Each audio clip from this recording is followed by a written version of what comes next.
এটা এই দেখেন, দেখছেন? দেখেন ওই যে ককটেল টাইপ চাষের মধু, চাষের মধুও কিন্তু হয় সুন্দরবনের, ওইগুলাও কিন্তু এরকম গাজা গাজা হয়।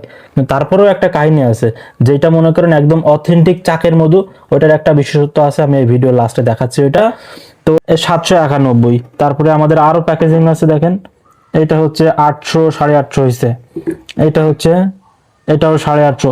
তো সবগুলো কিন্তু এই টাইপের করে রাখা হয়েছে, কারণ হচ্ছে এগুলা কিন্তু যাবে 1 কেজি। তো আমি যদি 1 কেজি একবারে এই মুখ পর্যন্ত দিয়ে দিই, তাহলে কিছুক্ষণ পরে মনে করেন যে উপর দিয়ে আর কি বের হয়ে চলে আসবে, মানে স্প্রিট, তারপরে যেগুলো কোমল পানীয় পাওয়া যায়, যেরকম ঝাঁকালে যেরকম একটা গেজা টাইপের ওঠে না, ঠিক সুন্দরবনের মধ্যে ওটা ঠিক ওই টাইপের একটা জিনিস। তো আমি আর একটু আপনাদের দেখাই জিনিসটা।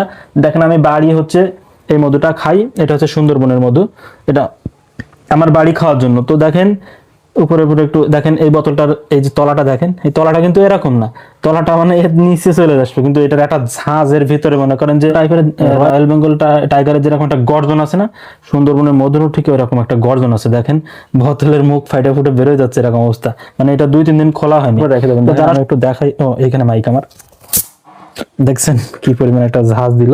তো এই এই এই বোতলটা কিন্তু বাইরে চলে আসে। তো দেখেন বোতলটা এরকম একটা অবস্থা হয়েছে, আমি এরকম দাঁড় করে দাঁড়াবে না, পড়ে যাবে, বুঝতে পারছেন? তো এটাই হচ্ছে, এই বোতলটা মনে করেন বাইরে চলে আসে, এত পরিমাণ ঝাঁজ। আর এই দেখেন এটা যদি এরকম, এই দেখেন, দেখছেন, এটা অন্য কোনো মধুতে হবে না, শুধুমাত্র সুন্দরবনের মধু যেটা এটাই হবে। এই দেখেন এই উপরে দেখেন একটা স্যাদলা টাইপের জমছে, এরকম স্যাদলা এই পরত টাইপের জমছে একদম উপরে। সুন্দরবনের প্রাকৃতিক চাগের মধুর মেন বৈশিষ্ট্য হচ্ছে এটা, যদি এই মধুতে একটু ভেজাল দেওয়া হয় কিংবা অন্য কোনো মধু মেশানো হয়, এটা জীবনেও পড়বে না। এটাই হচ্ছে একমাত্র গ্যারান্টি এই সুন্দরবনের মধু চেনার। আপনার কেউ যদি বিক্রি করে, আমার কাছ থেকে আপনার মধু কেনার দরকার নেই, আপনি যেখান থেকে ইচ্ছা কেনেন মধু, সমস্যা নেই। কিন্তু সুন্দরবনের প্রাকৃতিক চাকের মধু বলে যদি কেউ বিক্রি করে, আর উপরে যদি এরকম পরদ না পড়ে, 100% খাঁটি অথেন্টিক প্রাকৃতিক চাকের মধু, যেটা সুন্দরবনের প্রাকৃতিক চাকের মধু, এটা বোঝার মেন বৈশিষ্ট্যই হচ্ছে এটা। তো এর বাইরে আর কোনো কিছু নাই।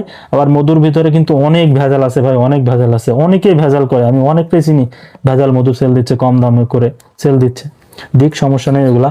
কিন্তু হচ্ছে আমি যেটা বললাম, আপনি যদি যেখান থেকে কেনেন, আমার কাছ থেকে আপনার কেনার কোনো দরকার নেই, আপনি যেখান থেকে মধু কিনবেন সুন্দরবনের প্রাকৃতিক চাকের মধু বলে বিক্রি করলে অবশ্যই আপনি এই জিনিসটা পরীক্ষা করে নেবেন।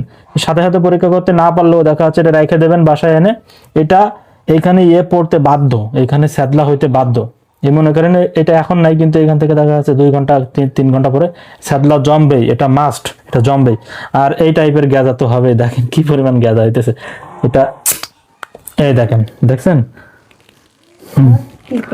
দেখেন ওই যে ককটেল টাইপের আছে না, আমি যে একটু ঝাঁকাইছি না, ওই ককটেল টাইপের, দেখেন আমার এখানে ফ্লোরের কি অবস্থা, ওই যে ককটেল টাইপের আছে না, ওই টাইপের এরকম উঠে দৌড় মারে। তো এইটাই হচ্ছে সুন্দরবনের ভাই খাঁটি মধু, এইটার ভিতরে কোনো ভেজাল নাই। দেখছেন, মনে হচ্ছে যে ককটেল টাইপের। আমার কতগুলো মধু নষ্ট হইলো, এই মধুর দাম কিন্তু অনেক টাকা। যাই হোক, এই যে আমি ঝাঁকাইছি একটু দেখাই দিয়ে গিয়ে আপনাদের, এই অবস্থা হয়ে গেছে।